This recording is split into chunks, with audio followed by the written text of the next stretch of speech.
Students, આપણે semiconductor electronics ડિવાઇસમાં ટ્રાન્ઝિસ્ટરના મહત્ત્વના 3 lecture ભણી ચૂક્યા છીએ. ટ્રાન્ઝિસ્ટરના ત્રણેય લેક્ચરની અંદર એનો બેઝિક ફંડામેન્ટલ, કેવી રીતે ટ્રાન્ઝિસ્ટર બનાવવામાં આવે, એનું વર્ક ફંક્શન શું છે, કેવી રીતે વર્ક કરે, એમાં કેટલા પ્રકારની સર્કિટ અથવા તો બાયસિંગ કરી શકાય, એના ઉપયોગોમાં સ્વિચ તરીકે ટ્રાન્ઝિસ્ટરનો કેવી રીતે ઉપયોગ થાય, બધી જ ચર્ચા પ્રીવિયસ 3 લેક્ચરમાં આપણે જોઈ ચૂક્યા છીએ મિત્રો. હવે આપણો ચોથો લેક્ચર ટ્રાન્ઝિસ્ટરનો, જેણીએ 3 લેક્ચર જોયા ના હોય પહેલાં જોઈ લઈએ, કારણ કે તો જ તમને આગળના લેક્ચરો વધારે અન્ડરસ્ટેન્ડ થશે. મિત્રો, ચોથા લેક્ચરની અંદર ટ્રાન્ઝિસ્ટરમાં આપણે ટ્રાન્ઝિસ્ટરનો એઝ એન એમ્પ્લીફાયર તરીકે ઉપયોગ કેવી રીતે થાય એ સમજવાનું છે. હવે એમ્પ્લિફિકેશન કોને કહેવાય, એમ્પ્લીફાયર શું છે અને ટ્રાન્ઝિસ્ટર એમ્પ્લીફાયર સર્કિટ કેવી રીતે દોરી શકાય, બધી જ ચર્ચા કરવાના છીએ. અને એની અંદર કયા મહત્ત્વના પેરામીટર્સ આવે એ પણ આપણે જોશું. દોસ્તો, તમને બધાને ખબર છે કે આપણે ઘરની અંદર જે સિગ્નલ આવતા હોય છે, દાખલા તરીકે ટીવી ચલાવીએ આપણે તો એના રિસીવર એન્ટેનાની અંદર સિગ્નલ અમુક વિદ્યુતીય સિગ્નલ જે આવે છે એ સિગ્નલો અત્યંત વીક હોય.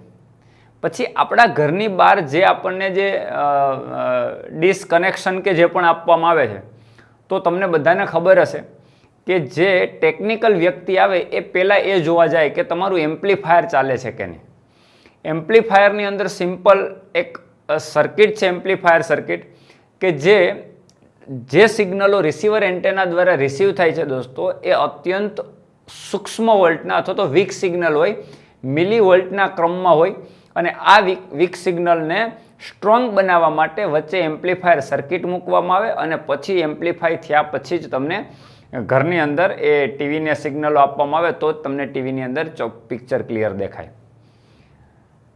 મિત્રો, તમને બધાને ખબર છે કે આપણે જ્યારે બોલીએ ત્યારે આપણો અવાજ અમુક લેવલ કરતાં, એટલે દાખલા તરીકે 10, 15, 20 મીટર સુધી ક્લિયર સંભળાય.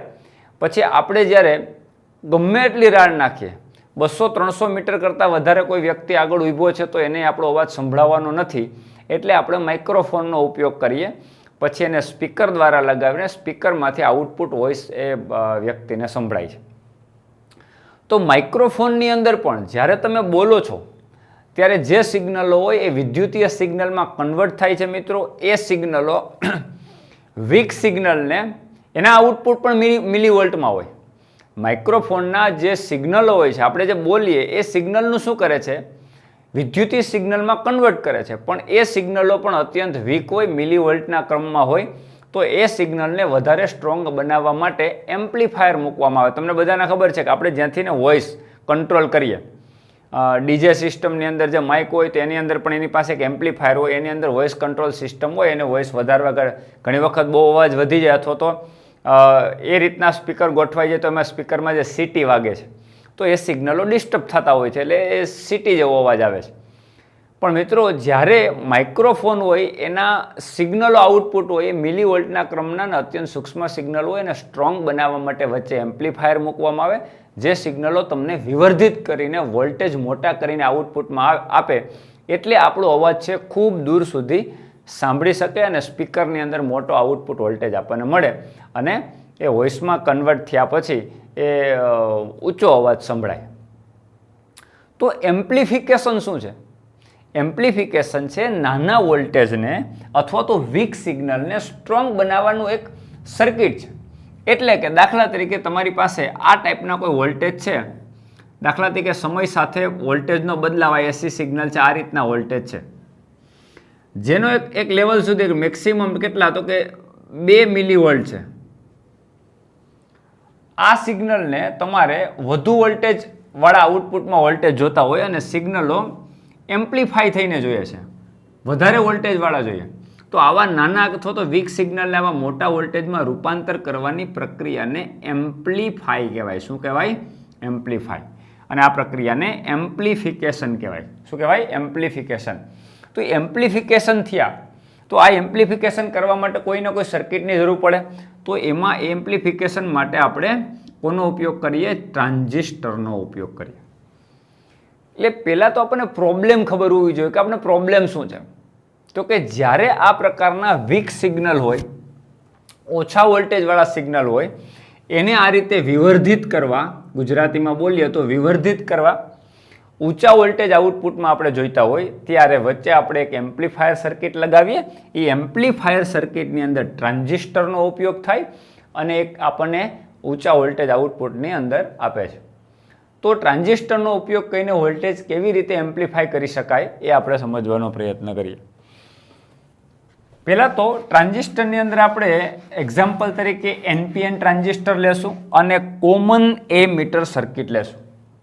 તમને બધાને ખબર છે કોમન એમીટર સર્કિટ કેવી રીતે ડ્રો થાય અને NPN ટ્રાન્ઝિસ્ટરનો સિમ્બોલ શું હોય. અમારા માટે એમ્પ્લીફાયર સર્કિટ માટે આ ટ્રાન્ઝિસ્ટર છે અને ટ્રાન્ઝિસ્ટરનો NPN ટ્રાન્ઝિસ્ટર છે એટલે એનો સિમ્બોલ આ રીતે 12 તરફ એરો હોય. એમીટર નીચે આપણે બતાવીએ, આ એમીટર છે, આ કલેક્ટર છે, આ બેઝ છે. એમીટર કોમન અને આપણે ગ્રાઉન્ડ જ કરી દઈએ.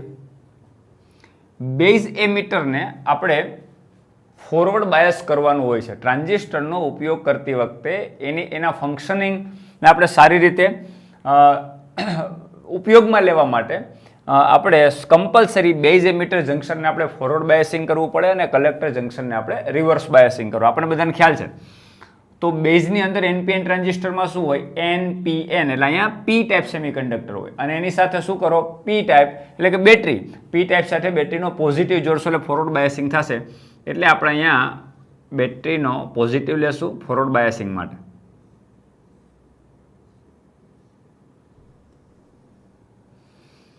આ બેટરીનું નામ આપી દઈએ આપણે VBB અને કલેક્ટર જંક્શનને આપણે રિવર્સ બાયસિંગ કરવાનું છે. પણ રિવર્સ બાયસિંગ કરતાં પહેલાં એક લોડ અવરોધ જોડી દઈએ. એનું નામ આપી દઈએ આપણે RC અથવા તો RL, ગમે. આમ તો લોડ અવરોધ છે એટલે RL નામ આપીએ તો વધારે સારું, રાઈટ. અને આને શું કરવાનું છે? રિવર્સ બાયસિંગ કરવાનું છે. અહીંયા કયું મટીરિયલ હોય? N type. NPN સેમિકન્ડક્ટર છે એટલા માટે N ટાઈપ સેમિકન્ડક્ટર છે. એની સાથે શું હોય? P ટાઈપ સેમિકન્ડક્ટર એટલે સોરી N ટાઈપ સેમિકન્ડક્ટર સાથે બેટરીનો પોઝિટિવ એટલે કે રિવર્સ બાયસિંગ થઈ ગયું. આ ઊંચું રિવર્સ બાયસિંગ. આ કોમન એમીટર સર્કિટ છે. આ બેટરીને આપણે VCC કહીએ. હવે બેઝ અને એમીટર વચ્ચે વોલ્ટેજ એને આપણે કહીએ VBE અને કલેક્ટર અને એમીટર વચ્ચે જે વોલ્ટેજ છે એને આપણે કહીએ VCE, રાઈટ. અને અહીંયા આપણે કંઈક લોડ અવરોધની આરપાર આપણે કંઈક આઉટપુટ વોલ્ટેજ મેજર કરશું. એને કહી દે VO. ક્લિયર દોસ્તો? આ તમારો થઈ ગયો કોમન એમીટર પરિપથ. એમીટર બંને માટે કોમન છે. કલેક્ટર બેઝ માટે એમીટર કોમન છે. આ થઈ ગયું ફોરવર્ડ બાયસિંગ, આ રિવર્સ બાયસિંગ. એટલે આ થઈ ગયો તમારો CE પરિપથ, કોમન એમીટર પરિપથ. ક્લિયર?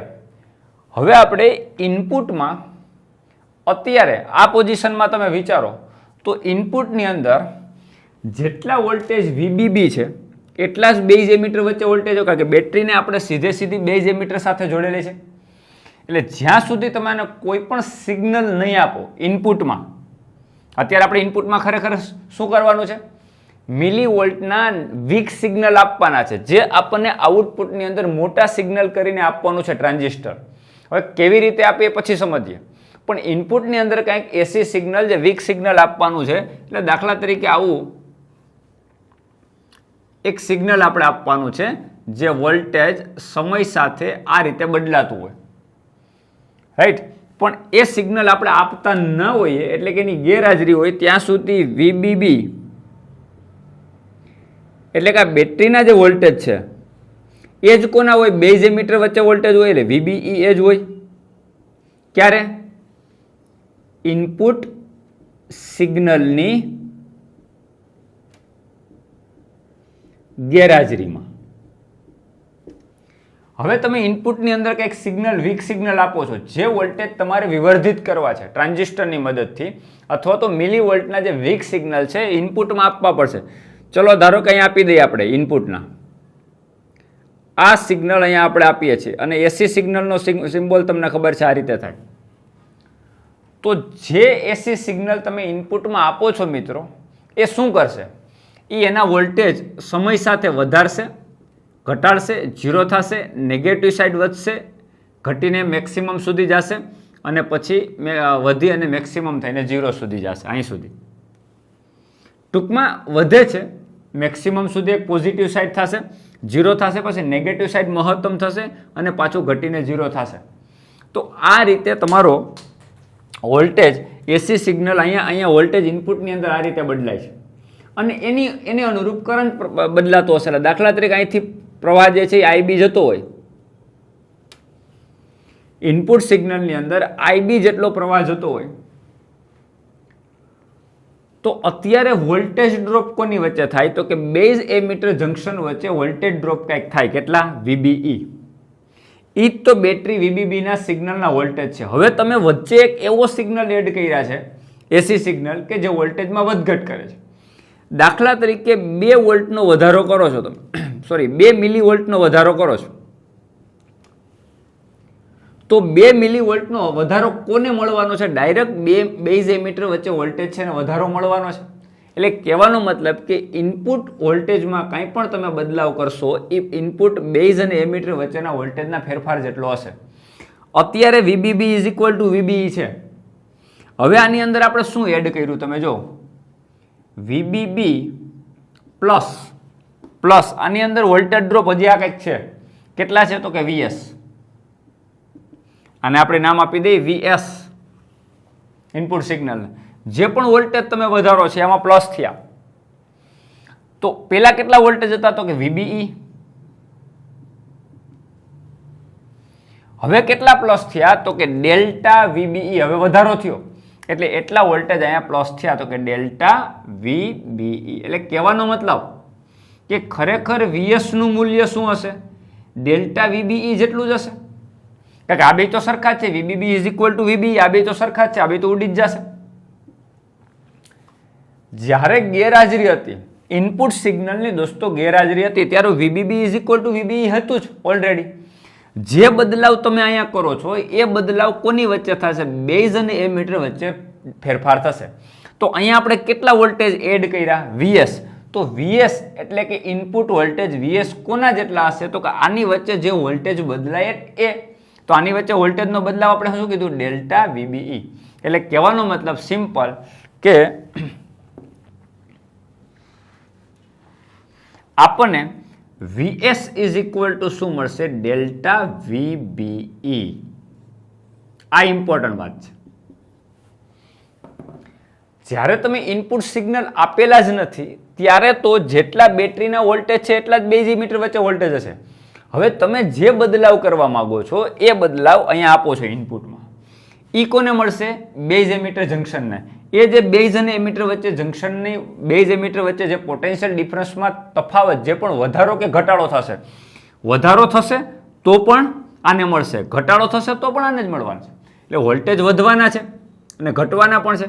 તો આની વચ્ચે વોલ્ટેજ વધશે અને કાં તો ઘટશે, એક ઇનપુટ સિગ્નલ ઉપર ડિપેન્ડ છે. ઇનપુટ સિગ્નલ કેટલા વધે છે કે ઘટે. એટલે ઇનપુટ સિગ્નલ છે VS, જે તમે વીક સિગ્નલ આપ્યા છે VS, એ ડેલ્ટા VBE જેટલા હશે, રાઈટ.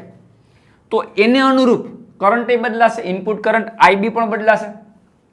તો જેટલો ડેલ્ટા IB માં ફેરફાર થશે, દાખલા તરીકે IB ની અંદર ફેરફાર થયો એ કેટલો છે? ધારો કે IB માં ફેરફાર એટલે કે ડેલ્ટા IB જેટલો ફેરફાર થાય છે. અને આ કયા ક્રમમાં હશે મિત્રો? માઇક્રો એમ્પિયરના ક્રમમાં.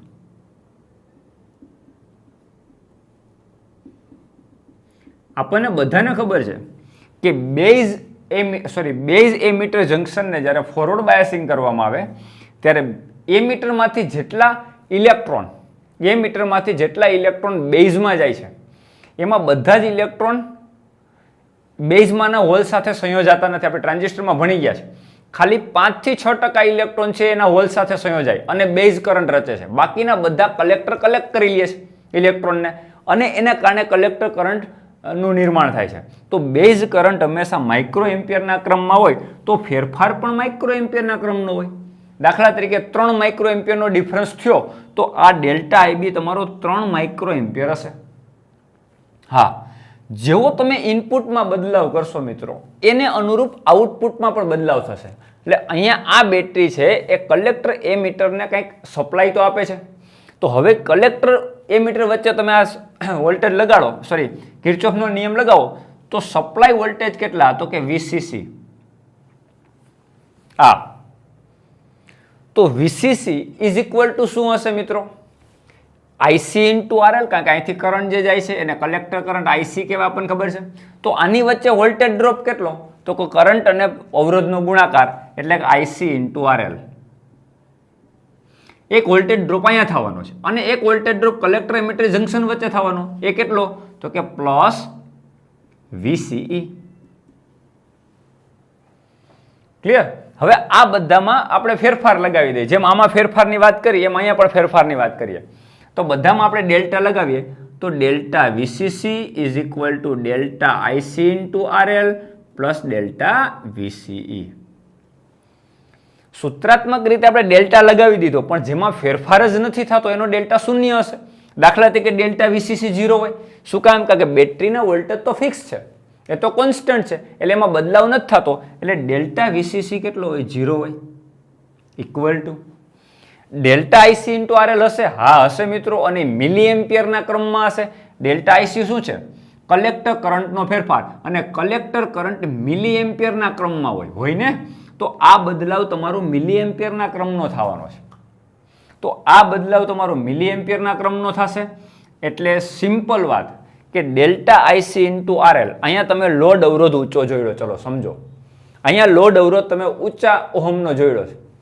તો આની વેલ્યુ ઊંચી થઈ RL ની, અને ડેલ્ટા IC આની અનુરૂપ તો ઊંચા જ કહેવાય, ભલે મિલી એમ્પિયર છે. ચલો અહીંયા તમે 1 માઇક્રો એમ્પિયરનો ફેરફાર કરો છો તો સામે અહીંયા દાખલા તરીકે ભલે ને 1 મિલી એમ્પિયરનો જ ફેરફાર થતો હોય.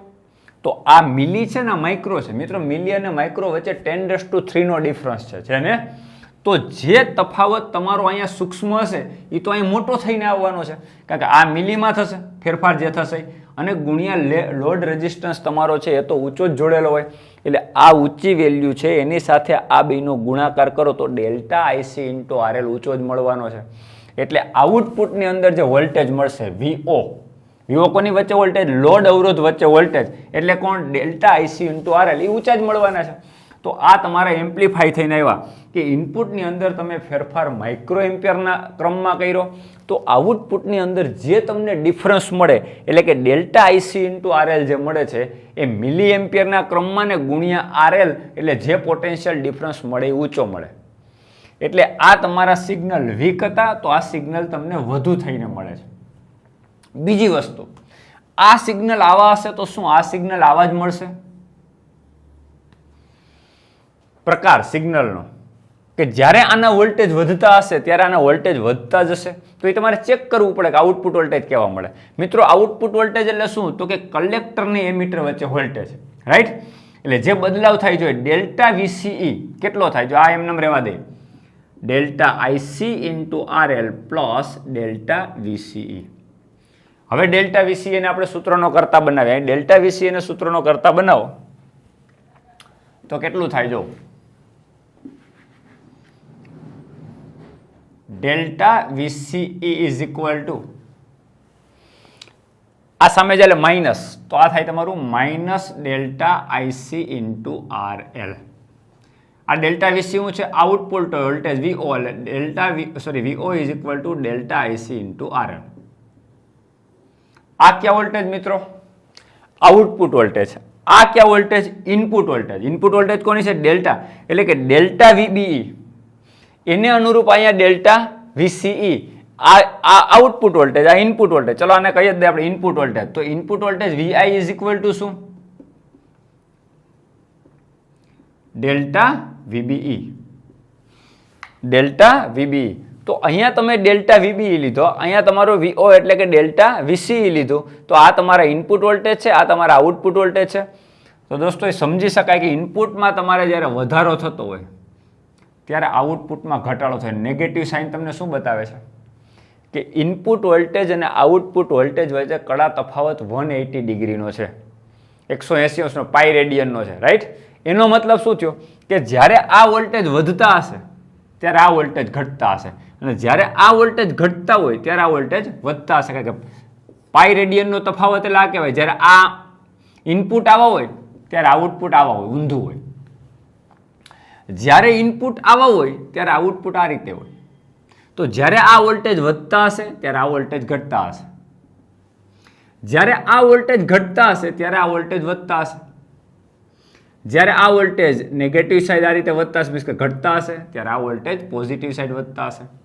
એનો મતલબ ઇનપુટ તમે આવું આપો ને તો આઉટપુટ તમને આવા સિગ્નલ મળે. પહેલી વાત આ. અને વિવર્ધિત થયેલા મળે. વિવર્ધિત થયેલા મળેનો મતલબ દાખલા તરીકે આનો તફાવત છે એ માઇક્રો એમ્પિયરના ક્રમમાં છે, તો ડેલ્ટા આઈસી તમારો મિલી એમ્પિયરના ક્રમમાં હશે. આરએલ ઊંચા લોડ અવરોધ જોડેલા હોય તો આ બેનો ગુણાકાર કરો તો ઊંચા મળે. એનો મતલબ આઉટપુટ વોલ્ટેજ વીઓ એટલે કે ડેલ્ટા આઈસી ઇન્ટુ આરએલ તમને ઊંચો ફેરફાર મળે. હવે આપણને ક્વેશ્ચન એ થાય તો આનો મતલબ શું થાય કે વોલ્ટેજ ગેઇન થયા, એટલે કે ઉર્જા ગેઇન થઈ, ઉર્જા આપણને મળી. અથવા તો ચલો ને વોલ્ટેજ ગેઇન એટલે શું? Output voltage by input voltage. આની પહેલા પણ મેં તમને કીધું હતું કે વોલ્ટેજ ગેઇનનો મતલબ વીઓ બાય વીઆઈ. તો વોલ્ટેજ ગેઇન થાય છે તો પાવર એ ગેઇન થતો હશે. પાવર એટલે એકમ સેકન્ડમાં મળતી ઉર્જા. તો એ જે ઉર્જા મળે છે એ ક્યાંથી આવી? અહીં તો ઉર્જા સંરક્ષણના નિયમનું ઉલ્લંઘન થાય છે. પાવર ગેઇન થાય, વોલ્ટેજ ગેઇન થાય તો તમારે કંઈ ટેન્શન જ નથી. ટ્રાન્ઝિસ્ટર મૂકી દો, પાવર ગેઇનિંગ જ કરવા માંડે. દર સાયકલ દરમિયાન પાવર ગેઇન કરે, દર સાયકલ દરમિયાન પાવર ગેઇન કરશે તો તમને આઉટપુટમાં પાવર મળતો જ થાય. ઘર મફત આલે આપણું. આવું શક્ય નથી દોસ્તો. આ જે છે એ કલેક્ટર એમિટર જંક્શનને આપણે વીસીસી બેટરી જે સપ્લાયમાં આપેલા છે એ વોલ્ટેજને ટ્રાન્ઝિસ્ટર શું કરે છે? ડીસી સિગ્નલનું એસી સિગ્નલમાં કન્વર્ટ કરી નાખે છે. એટલે આની ઉર્જા વપરાતી જાય છે, ખતમ થતી જતી હોય. એટલે કોઈ જગ્યાએ ઉર્જા સંરક્ષણના નિયમનું ઉલ્લંઘન થતું જ નથી. આને સપ્લાય મળે જ છે, પણ આ સિગ્નલ કેવા છે? ડીસી. તો ટ્રાન્ઝિસ્ટર પરિપથ આપણને ખબર છે કે પીએન જંક્શન ડાયોડ બે પ્રકારના બનાવીને આપણે ટ્રાન્ઝિસ્ટર તૈયાર કર્યો છે. અને પીએન જંક્શન ડાયોડની મદદથી તમને બધાને ખબર છે કે સિગ્નલ છે એ કન્વર્ટ કરી શકાય. તો રેક્ટિફિકેશન પણ આપણે ભણી ગયા છે કે એસી સિગ્નલનું ડીસી સિગ્નલમાં રૂપાંતર થાય છે. આપણે રેક્ટિફાયર પરિપથ ભણી ગયા છે કે તમારા જે સિગ્નલ છે એ એક દિશીય પ્રવાહમાં તમે કન્વર્ટ કરી શકો. ડાયોડની અંદર આપણે ભણી ગયા છે, રાઈટ. એ રીતે ઊંધી પ્રોસેસ ડીસી સિગ્નલનું આ એસી સિગ્નલમાં કન્વર્ટ કરે છે. અને સિગ્નલ કેવી રીતે કન્વર્ટ કરે છે પછી આપણે ઓસિલેટર પરિપથની અંદર પણ આપણે વધારે ડીપમાં ચર્ચા કરશું. અત્યારે ચર્ચા કરવાનો કંઈ મતલબ નથી, પણ ખાલી તમને કન્ફ્યુઝન ક્રિએટ થતું હોય તો દૂર થઈ જાય કે ભાઈ આ ગેઇન થાય છે આવે છે ક્યાંથી? ખરેખર જે ગેઇન થાય છે એ કેની મદદથી આવે છે? વીસીસી સપ્લાયની બેટરીના ઉર્જાનો ભોગ લેવાય છે અને આઉટપુટની અંદર તમને ગેઇનિંગ મળે છે. એટલે output voltage by input voltage આ બેનો ગુણાકાર એને શું કહેવાય? Voltage gain. આઉટપુટ પ્રવાહ બાય ઇનપુટ પ્રવાહનો ફેરફાર એટલે પ્રવાહ gain. Output voltage by input voltage એટલે voltage gain. Output power by input power એટલે પાવર ગેઇન. તો એ જે ગેઇનિંગ થાય છે એ કેટલું થતું હશે એ આપણે સમજવાનો પ્રયત્ન કરીએ. એટલે ઇનપુટની અંદર અને આઉટપુટની અંદર જ્યારે તમે કિર્ચોફનો નિયમ લગાવો એટલે સિમ્પલ તમને ખબર પડે કે એક તો તમારા સિગ્નલ અહીંયા જે આઉટપુટની અંદર નેગેટિવ સાઇન આવે એ તમને એમ કહે છે કે ઇનપુટની અંદર વોલ્ટેજ વધતા હોય તો આઉટપુટમાં એ ઘટીને મળતા હોય. એટલે મીન્સ કે સાયકલ બદલાઈ જાય. 180 ડિગ્રીનો કડા તફાવત છે બે વચ્ચે. અને બીજી વસ્તુ ઇનપુટમાં તમારા જે માઇક્રો એમ્પિયરનો ફેરફાર થાય ઇનપુટ કરંટમાં એને અનુરૂપ આઉટપુટની અંદર મિલી એમ્પિયરમાં ફેરફાર થતા હોય એટલે સિગ્નલ વિવર્ધિત થઈને મળે, એમ્પ્લીફાય થઈને મળે. તો આ તમારો કેવી સર્કિટ થઈ ગઈ? એઝ એન એમ્પ્લીફાયર ટ્રાન્ઝિસ્ટર તરીકે. ક્લિયર? હવે આપણે એના બધા પેરામીટર્સ જોઈએ.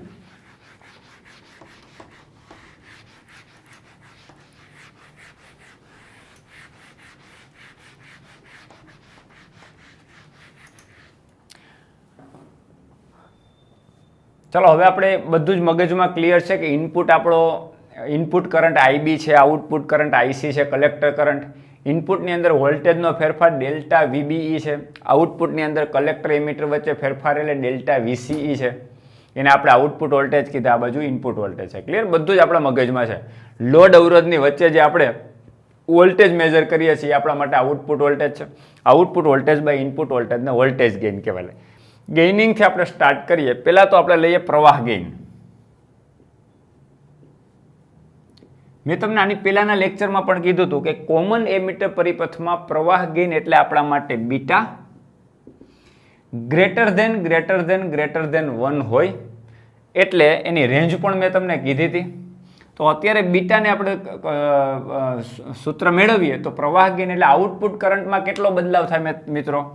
Delta IC. તો એને અનુરૂપ ઇનપુટ કરંટ કેટલો બદલાય? તો કે ડેલ્ટા આઈબી. રાઈટ? તો ડેલ્ટા આઈસી તમારો કેટલો હોય? તો કે બીટા ઇન્ટુ ડેલ્ટા આઈબી. એટલે કહેવાનો મતલબ શું કે કલેક્ટર કરંટનો જે બદલાવ છે એ તમને એટલો ઊંચો મળે કે બીટા ઇન્ટુ ડેલ્ટા આઈબી ઊંચું મળશે. શું કામ? કે ડેલ્ટા આઈબી છે શેમાં છે? માઇક્રો એમ્પિયરમાં. રાઈટ? ઇન્ટુ બીટા, આ બેનો તમે ગુણાકાર કરો તો ડેલ્ટા આઈસી એટલે કલેક્ટર કરંટનો ફેરફાર તમને એટલો બધો ઊંચો મળશે કે કલેક્ટર કરંટની અંદર બદલાવ છે મિલી એમ્પિયરમાં થતો હોય. બીટા જે છે એ તમને ખબર છે પ્રવાહ ગેઇન છે. પ્રવાહ ગેઇન એટલે આઉટપુટ કરંટ બાય ઇનપુટ કરંટનો જે ફેરફાર થાય એ તમારા માટે પ્રવાહનું ગેઇનિંગ છે. એ જ રીતે આપણે વોલ્ટેજ ગેઇન કેવી રીતે લખી શકીએ? Voltage gain is equal to શું? Output voltage by input voltage. હવે આઉટપુટ વોલ્ટેજ એ તો આપણને ખબર જ છે કે આઉટપુટ વોલ્ટેજ એટલે શું? તો કે minus delta IC into RL થાય ને. પણ ઇનપુટ વોલ્ટેજ એટલે શું? તો કે ઇનપુટ વોલ્ટેજ આપણે ભણી ગયા છીએ ઇનપુટ અવરોધનું સૂત્ર કે આરઆઈ ઇઝ ઇક્વલ ટુ શું હોય? તો કે delta VBE by delta IB. અવરોધ એટલે શું? તો કે ઇનપુટ વોલ્ટેજનો જે બદલાવ છે અને ઇનપુટ કરંટનો જે બદલાવ છે બેનો ગુણોત્તર ઇનપુટ અવરોધ કહેવાય.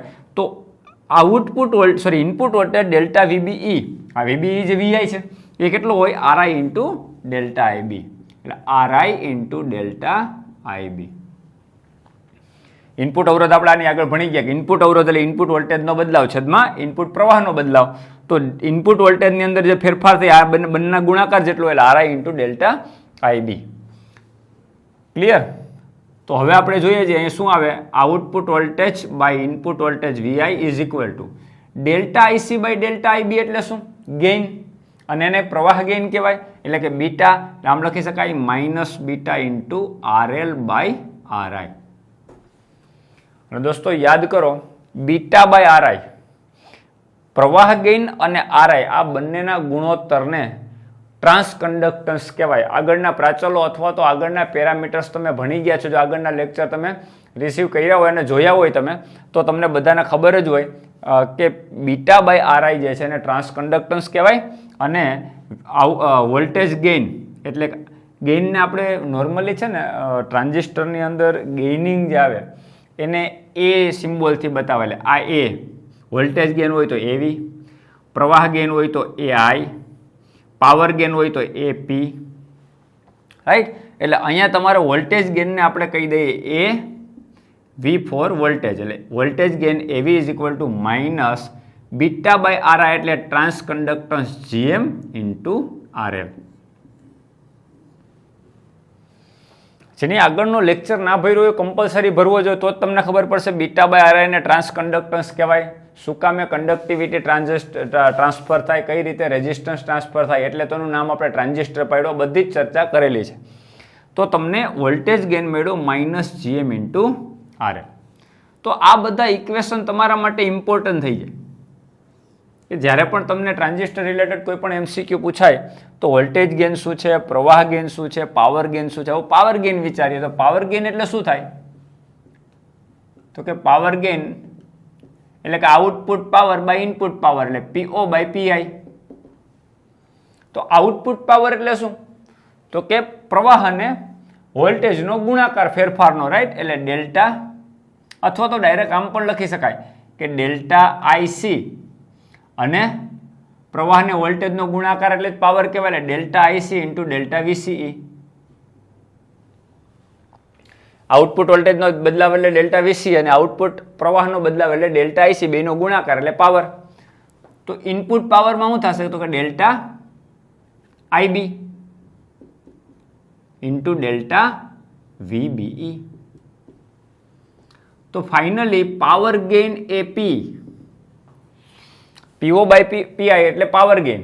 પાવર ગેઇન એટલે AP is equal to delta IC by delta IB એટલે પ્રવાહ ગેઇન, એટલે એને આપણે કહીએ એઆઈ, અને delta VC by delta VB એટલે આઉટપુટ વોલ્ટેજ બાય ઇનપુટ વોલ્ટેજનો ફેરફાર, એટલે એને કહેવાય વોલ્ટેજ ગેઇન એવી. તો સ્વાભાવિક છે કે પાવર ગેઇનિંગ ઇઝ ઇક્વલ ટુ પ્રવાહ ગેઇન ગુણ્યા વોલ્ટેજ ગેઇન થાય. વોલ્ટેજ ગેઇનની જગ્યાએ શું લખી શકાય? એપી ઇઝ ઇક્વલ ટુ, ચલો એઆઈ, એઆઈ એટલે ખરેખર બીટા જ છે ભાઈ, એઆઈ ને બીટા કહેવાય. પ્રવાહ ગેઇન એટલે એઆઈ એટલે બીટા કહીએ તોય ચાલે, તો આ બીટા. અને વોલ્ટેજ ગેઇનમાં આવું પણ લખી શકાય, આ વોલ્ટેજ ગેઇન જ છે તમારું, જો વીઓ બાય વીઆઈ, તો એમ લખી શકાય minus beta into RL by RI. તો ફાઇનલી એપીનું ફોર્મ આવું મળે, બીટા ઇન્ટુ બીટા એટલે બીટા સ્ક્વેર એટલે minus beta square RL by RI. આ તો જુદા જુદા ફોર્મ છે કે તમને કામ આવે, કે જો તમને ક્યારેય પ્રવાહ ગેઇન આપી દીધો હોય, લોડ અવરોધ માગ્યો હોય, તો તમને પાવર ગેઇન ખબર હોય અને ઇનપુટ રેઝિસ્ટન્સ ખબર હોય, તો આ ત્રણેયની વેલ્યુ મેળવીને તમે લોડ રેઝિસ્ટન્સ મેળવી શકો. સમટાઈમ લોડ રેઝિસ્ટન્સ આપેલો હોય અને પાવર ગેઇન મેળવવાનો કીધો હોય, તો આ ઇક્વેશનનો ઉપયોગ કરીને તમે પાવર ગેઇન મેળવી શકો. એટલે ડિફરન્ટ ઇક્વેશનનો આ તો ફોર્મ છે ખાલી, કે જુદા જુદા ફોર્મની અંદર આપણે મૂકી શકીએ. પછી એ પણ તમને ખબર છે કે ટ્રાન્સકન્ડક્ટન્સ જીએમના ફોર્મમાં છે સૂત્ર આપણી પાસે છે ને, જીએમ ઇન્ટુ આરએલ એટલે એવી છે.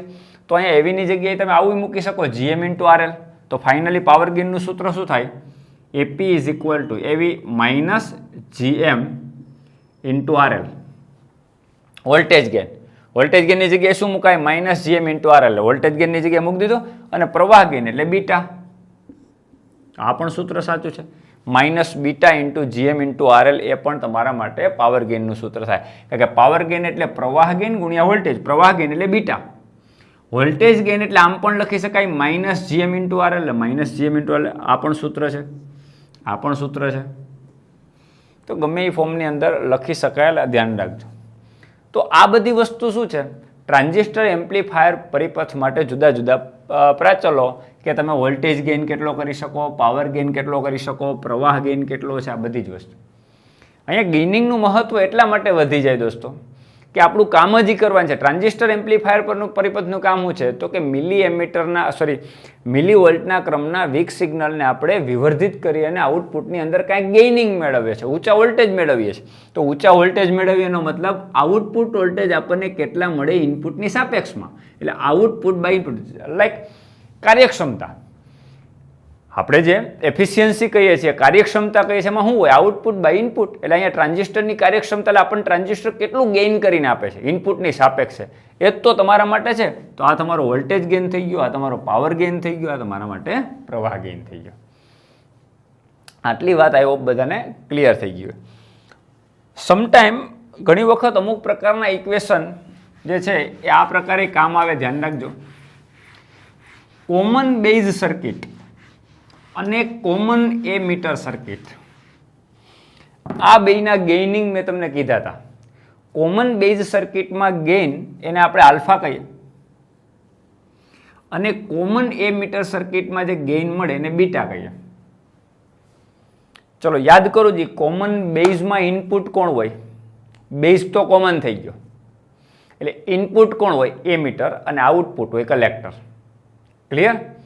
કોમન એમીટરમાં એમીટર કોમન થઈ ગયો, એટલે ઇનપુટ કોણ હોય? બેઝ, અને આઉટપુટ કોણ હોય? કલેક્ટર. રાઈટ?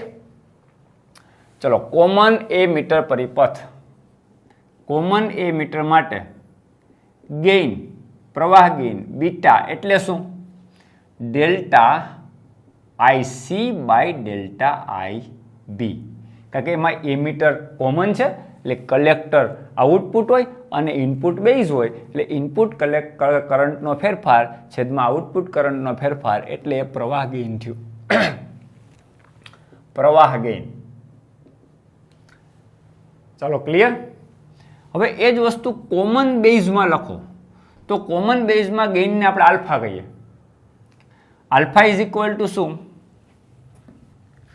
થોડું નીચે લખો એટલે તમને દેખાય. કોમન એમીટર પરિપથમાં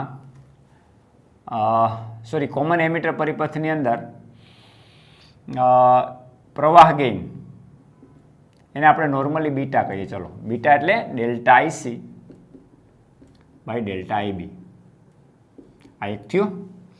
અને કોમન બેઝમાં, બેઝ કોમન હોય એમાં તમે પ્રવાહ ગેઇન લખો તો પ્રવાહ ગેઇન આલ્ફા કહીએ તો આલ્ફા ઇઝ ઇક્વલ ટુ થાય. એમાં આઉટપુટ કોણ હોય? Delta IC. કોમન બેઝ છે એમાં કલેક્ટર આઉટપુટ હોય પણ ઇનપુટમાં એ મીટર હોય એટલે આ તમારો ડેલ્ટા આઈ. આ તમારું સમીકરણ નંબર 2. સમટાઈમ આ બે વચ્ચે રિલેશનમાંથી તમને એક્ઝામ્પલ એમસીક્યુ બનાવીને પૂછે. સમટાઈમ આલ્ફા આપેલો હોય તો બીટા પૂછે, બીટા આપ્યો હોય તો આલ્ફા. તો એ રિલેશન કેવી રીતે ક્રિએટ થાય? જો આઈ એ મીટર કરંટ હંમેશા બેઝ કરંટ અને કલેક્ટર કરંટના સરવાળા જેટલું. આ તો આપણે ભણી ગયા. ટ્રાન્ઝિસ્ટરની અંદર હંમેશા બેઝ કરંટ અને કલેક્ટર કરંટના સરવાળા જેટલો એ મીટર કરંટ હોય. કારણ કે એ મીટર એ એમિટ કરે, એમાંથી અમુક કલેક્ટર કલેક્ટ કરે અને બેઝ છે એ કરંટ બીજો બેઝ પ્રવાહ રચે. આ માઇક્રો એમ્પિયરના ક્રમમાં હોય, આ મિલી એમ્પિયરના ક્રમમાં હોય ને આ પણ મિલી એમ્પિયરના ક્રમમાં હોય. બધી જ ચર્ચા આપણે કરી ચૂક્યા છે. હવે આ બધાનો બદલાવ લખીએ તો આમ લખી શકાય ને, delta I is equal to delta IB plus delta IC લખી શકાય. હવે ધારો કે મારે આ ફોર્મમાં જોઈએ, બીટાના ફોર્મમાં અથવા તો આલ્ફાના કોઈ પણ ફોર્મમાં, હું આને ડેલ્ટા આઈબી વડે ભાગી નાખું આખા સમીકરણને તો મને આવું મળે, delta I by delta IB. Delta IB વડે ભાગો લે 1 અને અહીંયા ડેલ્ટા આઈબી વડે ભાગો લે delta IC by delta IB થઈ ગયો. તો delta I by delta IB શું? Delta I by delta IB. આવું છે કંઈ? આમાં કંઈ નથી. એટલે આપણે આને ડેલ્ટા આઈસી વડે ભાગીએ, આને આપણે ડેલ્ટા આઈસી વડે ભાગીએ તો આવું થાય ને, delta I by delta IC is equal to આને ડેલ્ટા આઈસી વડે ભાગો તો delta IB by delta IC plus 1. આને મેં ડેલ્ટા આઈસી વડે ભાગી નાખ્યું. ચલો હવે એવું કાંઈ છે જોઉં આમાં. હા, delta I by delta IC છે. જો આનું ઊંધું છે, આનું વ્યસ્ત છે. એટલે આની જગ્યાએ શું લખી શકાય? આ delta IC by delta I એ જે એક આલ્ફા છે, અહીંયા delta I by delta IC ઊંધું છે એટલે આનું વ્યસ્ત છે એટલે 1 બાય આલ્ફા લખી શકાય એની જગ્યાએ.